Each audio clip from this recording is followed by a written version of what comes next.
Boa tarde, pessoal. Meu nome é Marina, eu sou coordenadora do curso Cefim, nosso curso de Contabilidade, Controladoria e Finanças.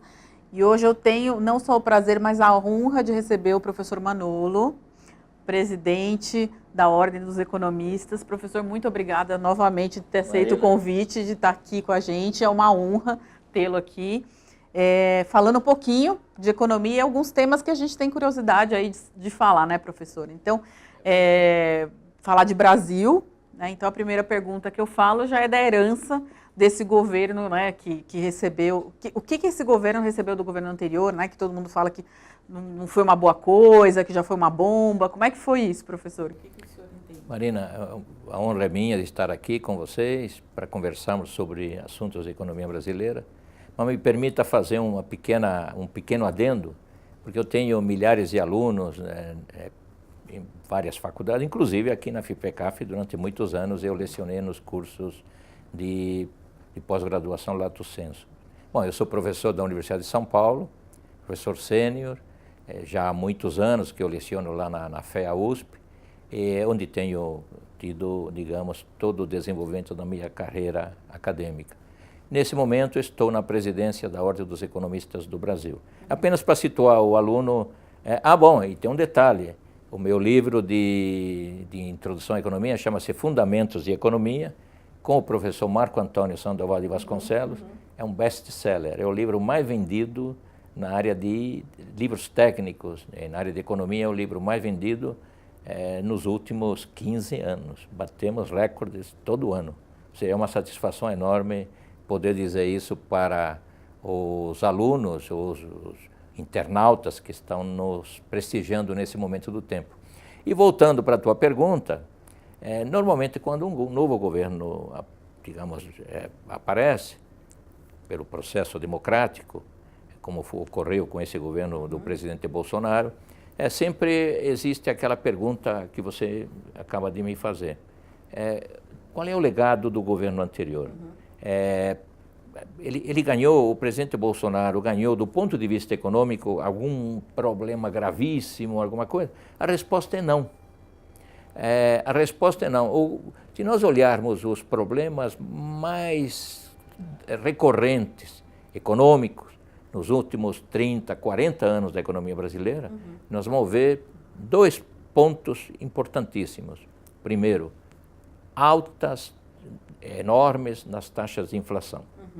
Inflação galopante. E, aliás, a área de contábeis é uma área espetacular, porque sempre encontrou soluções para a chamada correção monetária dos balanços, dos ativos e assim por diante. Então, uma inflação extremamente galopante e um grave desequilíbrio nas contas do setor externo. Nós não tínhamos, durante muitos anos, uma balança comercial positiva, era sempre uma balança comercial negativa, chegávamos a todo momento do tempo quase afogando-se porque faltava dinheiro para pagar as contas mais triviais do setor externo. Aliás, nos anos 80, declaramos moratória da dívida externa. Isso causou gravíssimos problemas para a economia brasileira. Então, o governo Bolsonaro recebeu uma excelente herança, bendita, diríamos, em contraposição àqueles outros anos em que o governo dizia recebia uma herança extremamente maldita. Não, essa é bendita. A taxa de inflação prevista para este ano não chega a 4%. É verdade que nesse último mês houve um aumento aí, um pouco exagerado do tomate, da batata, enfim, alguns itens, por decorrência do excesso de chuvas, provavelmente, acabaram aumentando de preço. Mas não temos problema. A inflação de 4% comportada, isso ajuda muito a família brasileira na elaboração do orçamento. Embora o item de alimentos tenha um peso bastante considerável. O segundo ponto é esse que eu citei, não temos problema no setor externo. E onde estão então os problemas? Mas não é herança exatamente, é algo, não do governo anterior, é algo que vem vindo já há várias décadas e que hoje em dia tornou-se algo extremamente importante que vem a ser a incapacidade que o governo tem em gerenciar o seu próprio orçamento. Os gastos do governo obrigatórios são de perto de 93% do orçamento. Não há dinheiro para pagar os juros da dívida, e a dívida é extremamente elevada, a dívida pública. Então eu diria, respondendo assim de uma forma muito abrangente a sua pergunta, o presidente Bolsonaro recebeu inúmeros pontos econômicos positivos, e os que não são positivos não é herança do governo anterior, é herança de governos anteriores, 20, 30 anos anteriores. Não exatamente, olha, a culpa é do Partido dos Trabalhadores, não, é anterior inclusive, porque houve aumentos consideráveis na carga tributária, não foi feita a reforma da Previdência lá no final dos anos 90, como deveria ter sido feita, sempre é um remendo, mas eu diria que, do ponto de vista dos principais itens, a herança foi boa. Estamos em recessão. Provavelmente já os números que estão saindo do relatório Focus já estão apontando uma taxa de crescimento perto de 2%, talvez até menor. E, professor, falando em gastos, aí não tem como não falar um pouquinho mais sobre a Previdência. Né? Então, assim, a Previdência tem sido muito comentada na mídia, todo mundo, né, acaba reflete isso no momento da aposentadoria. Então, se ela não for aprovada, porque a gente tem falado muito sobre isso, o que pode acontecer? Então, quais são as consequências? Isso foi uma questão que a gente estava conversando antes, e o pessoal também, todo mundo tem interesse de saber, né, professor? Então, o senhor poderia falar um pouquinho sobre isso? Porque a gente está falando de gastos, mas incluindo aí esse ponto específico que está sendo tão discutido. A questão da Previdência não é um problema que surge do dia para a noite. Ele vem já há várias décadas que os diferentes presidentes da República, tanto o presidente Fernando Henrique Cardoso, quanto o presidente Lula, quanto a presidente Dilma, tocaram no assunto. Tentaram fazer algo além do que já havia sido feito pelo Fernando Henrique lá pelo início digamos, em 1999, ano 2000, que houve uma reforma, mas foi parcial. Já se sabe, há muito tempo se sabe que há um crescimento muito exagerado dos gastos em aposentadorias de servidores públicos, que conseguiram manter o seu status quo, digamos, como renda de aposentadoria, sem perder poder aquisitivo, ao contrário, com ganhos. Como o orçamento encolheu, é claro que se algumas categorias que têm uma força muito forte no Congresso Nacional mantêm vamos chamar seus privilégios, porque agora a palavra é privilégio. Anos atrás não era um privilégio, era algo normal. Todo mundo estava bem, inclusive esta categoria também estava bem. Só que à medida que o país foi crescendo cada vez menos, e a força desses servidores públicos que estão tanto no Executivo, no Judiciário e no Legislativo, ali, digamos, as facilidades para aumentarem os salários ao longo do tempo foram maiores. E é claro que se você tem um orçamento rígido, quando você dá mais para uma determinada categoria, você retira da outra. O cobertor é um só. Se você quer aumentar, digamos, cobrir mais pessoas, significa que você não vai conseguir. Muitas vão ficar a descoberto. Então é um problema que não é de hoje, não é da noite para o dia. Mas como o presidente Temer tentou, o ano passado, aliás, o ano retrasado, tentou fazer a reforma da Previdência, naquele momento ficou bastante visível para a sociedade brasileira que algo de errado estava acontecendo com relação às aposentadorias dos seletistas, que é a aposentadoria geral, e dos servidores públicos e algumas categorias de servidores públicos. E aí começou a aparecer a ideia de que está havendo uma grande injustiça para com o trabalhador brasileiro, que é a grande maioria dos trabalhadores que estão sob o regime da CLT. Então você explicitou. E uma série de questões do ponto de vista político surgiram, denúncias contra o presidente na ocasião, que acabaram fazendo com que aquela reforma não fosse levada a cabo. Mas a discussão já estava presente. Olha, por que o Brasil não cresce? Bom, o Brasil não cresce porque não há dinheiro destinado ao crescimento. O governo não tem poupança necessária para fazer os investimentos requeridos pelo próprio setor público. Bom, o governo não tem, mas por que ele não tem? Aí você começa a ver alguns pontos. Você trata de alguns e deixa outros. É lógico, você deixa outros de lado. O que é mais normal? Que você continue tentando fazer uma reforma no momento adequado. Não foi possível no governo Temer, mas, o presidente Lula tentou. Ele sabia da importância, só que isso tira votos. Então, eu deixo para depois. A presidente Dilma sabia? Sabia que era importante fazer a reforma da Previdência. O presidente Temer sabia? Todo mundo sabe nesse país o que tem que ser feito. Ninguém coloca o ovo em pé. Todo mundo já sabe colocar o ovo em pé. O problema é quem coloca o guiso no gato. Como é que nós vamos fazer isso? Bom, aí eu tenho que olhar a questão política. Como é que o Congresso Nacional olha a questão das próprias aposentadorias. O presidente Bolsonaro disse, olha, tanto é importante esta reforma e ela vai acabar com as injustiças. Imagine você que o deputado vai se aposentar igual a qualquer pessoa da CLT. Bom, aí eu pergunto, peraí, ele vai votar para que a aposentadoria dele seja de R$2.000, R$3.000 por mês, R$4.000 por mês? Talvez não seja bem por aí que ele vai ser levado à votação. Mas respondendo à pergunta, se for aprovada, o ministro Guedes está acenando para uma economia de R$1 trilhão. Digamos, em 10 anos você tem R$1 trilhão, a partir do momento que ela começar a entrar em funcionamento, porque não é automático. Suponha que não seja R$1 trilhão, que seja 800 bilhões de reais. É uma economia que é necessária para que o governo tenha um dinheiro para pagar juros, porque ninguém está falando dos juros que se pagam sobre a dívida pública, porque isso faz parte da regra do jogo.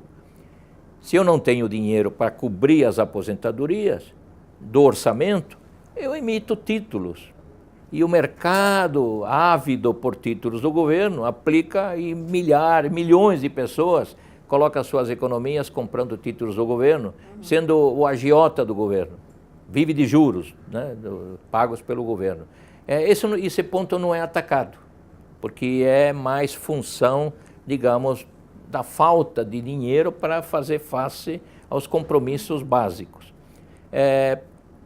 Se não for aprovada, nós somos um país extremamente forte. Vivemos tantos problemas econômicos nessas últimas décadas, que será apenas mais um que vai ser postergado. Seria ótimo que fosse colocado em prática e que gerasse essa economia de 600, 800 bilhões, R$1 trilhão, como diz o ministro Paulo Guedes. Mas também, se for uma reforma meia boca, mais murcha, etc., não vai acontecer nada na economia brasileira. Que pena. Mas acontecer nada do ponto de vista das pessoas, não vai implodir nada. Mas mais pessoas ficarão desempregadas. Outro ponto, né, que a gente pensou em falar, hoje os assuntos são polêmicos, né, professor? É que também quando a gente fala de economia, não tem muito como fugir das coisas polêmicas, não tem como desvincular isso da política, né, que tem uma influência tão grande na economia. Então, uma coisa vai levando a outra, né, porque é uma consequência. Quando o senhor falou do pessoal investindo no título público, acho que muita gente migrou aí da poupança para o título público, né? Tesouro Direto, então ficou mais conhecido, deu uma rentabilidade maior. Então, assim, as pessoas fizeram uma migração para ter uma rentabilidade melhor. Então, tem muito assunto para a gente falar aí nas aulas, né, professora? A gente também explica muito sobre isso, né, de investimento. E eu queria ter mais tempo para a gente poder falar, mas é só um gostinho hoje. E vou aproveitar que o senhor está aqui para falar o último assunto polêmico de hoje, que é sobre o desemprego. Então, a não reforma, não ser realizada a reforma, com uma certa, digamos, que gere um certo ajuste nas contas do setor público, que gere uma poupança, uma economia de dinheiro anual, digamos aí, que foi projetado em 10 anos, algo em torno de 800, 900 bilhões. Se isso não é dessa forma, é menos, porque algo vai ser votado. Mas se é menos, pouca coisa nós vamos encontrar, digamos, a mais para que o governo tenha recursos para políticas públicas.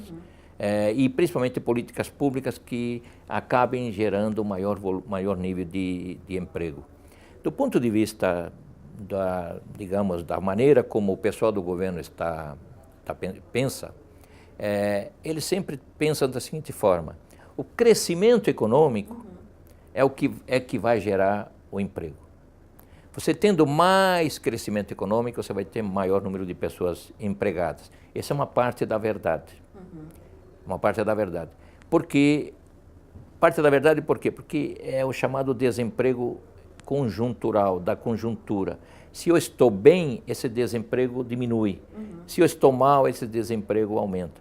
Mas se o governo não tem recursos obtidos pela reforma da Previdência, nós não vamos crescer 2%, que é a previsão hoje. Vamos crescer menos. Vamos crescer 1%. Espera aí. O ano passado 1%, o retrasado 1%, no outro menos 3,8%, no outro menos... Estamos retroagindo para 2008. Estamos em 2019. Vamos perder todos esses anos do ponto de vista do crescimento da economia, do bem-estar da sociedade brasileira.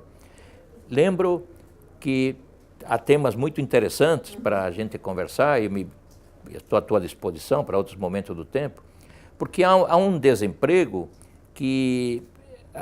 ou uma desocupação que às vezes não está muito bem registrada nos números do IBGE.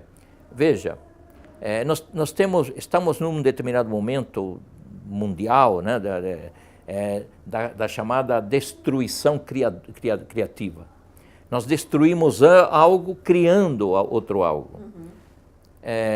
Eu tenho um amigo, o Marcelo, que a gente até estava gravando esses dias, e ele contou, assim, brevemente, eu vou contar algo muito interessante. Falou: professor, recebi um telefonema da minha namorada lá, que mora em Camboriú, e me disse, queria muito que você estivesse comigo hoje. E ele pegou e falou: mas está me chamando, tem que sair correndo. O que ele fez? Pegou o celular, entrou no Smiles, pegou um voo para Navegantes.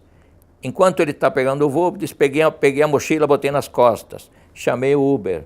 Enquanto estava no Uber, entrei no Airbnb e entrei lá em Camboriú e aluguei um apartamento de vista para o mar por 2 dias.